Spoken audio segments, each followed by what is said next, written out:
This is Maundy Thursday. Maundy is Latin, and while there is some debate about its definition, most folks reckon that it means something like command or mandate. The day is so named because on it we proclaim Jesus' new commandment. Love one another as I have loved you. We remember and participate in his new commandment by celebrating the Eucharist, a shared feast in which Jesus is present among us and in us. We remember and participate in his new commandment by washing one another's feet, an act of holy service. We remember and participate in his new commandment by stripping and washing the altar, just as Jesus' friends prepared his body for the cross and then the tomb. We can do none of these things this year. This is a litany of things stripped away. Stripped away first was going to school and going to work and going to the restaurant and to movies and plays and concerts and 12-step meetings and play dates and trips to the coast and to Canada and to countries far away. The capacity to move more or less freely through this world. The freshman beginning the school year. The senior ready to throw their mortarboard high, a beginning of another kind. Stripped away then, for many, was employment. The paycheck and the benefits that come with having a job. And the sense as well that often comes with work, the sense of having a purpose in the world. Having to rise in the morning, or maybe getting to rise in the morning and to be expected somewhere. This rising and going is something like rhythm, something like meaning. Stripped away then was touch. The everyday holy gift that is shaking a friend's hand, that is hugging a neighbor, that is a barber or a hairdresser running their hands through your hair and saying, I think you would look fabulous like this. And as the weeks wear on, stripped away slowly is the color and symmetry of hair managed by a professional.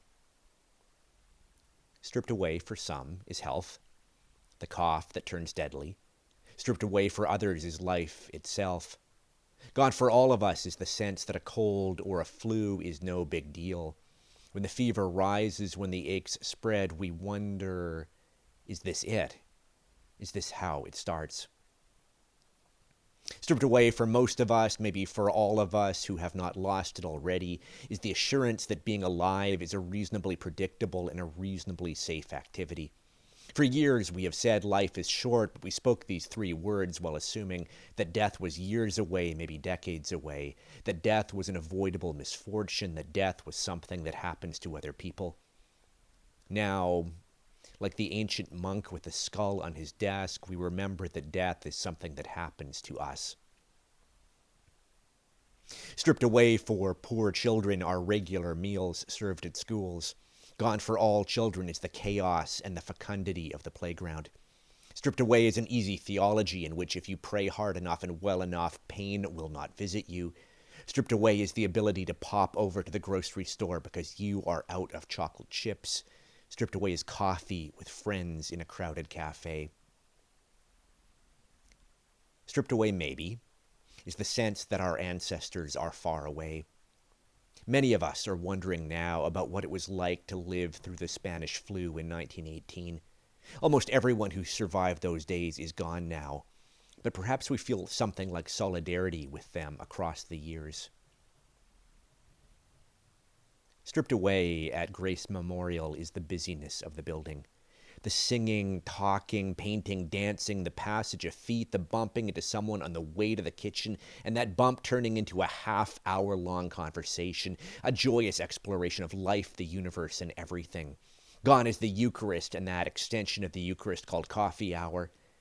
Now the building drifts through the neighborhood like a ghost ship, a few lonely ghosts walking its cold hallways. Stripped away are the cars and the trucks on the streets.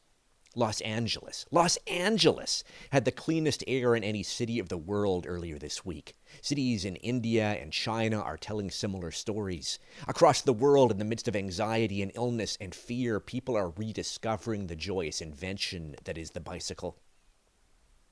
Stripped away is the sense that we are separate, that we have no need of one another. In a crisis, sometimes we discover new kindness, new acts of generosity, big and small. Stripped away is the unexamined assumption that things have to be as they were. When this is over, do we want the pollution to resume? When this is over, do we want to go back to asking God the ancient selfish question, am I my brother's keeper? When this is over, do we want the working poor to go back to barely getting by? Do we want to go back now that we have witnessed how many people making minimum wage are doing jobs that we call essential? What is left after all of the stripping away? Here we are in the empty room. Everything is stripped away. Except that as our eyes adjust to all of this new space, we see that the room is not empty. Jesus remains. And all of his friends, who are also all of our friends, remain. Jesus smiles at everyone. Jesus smiles at you.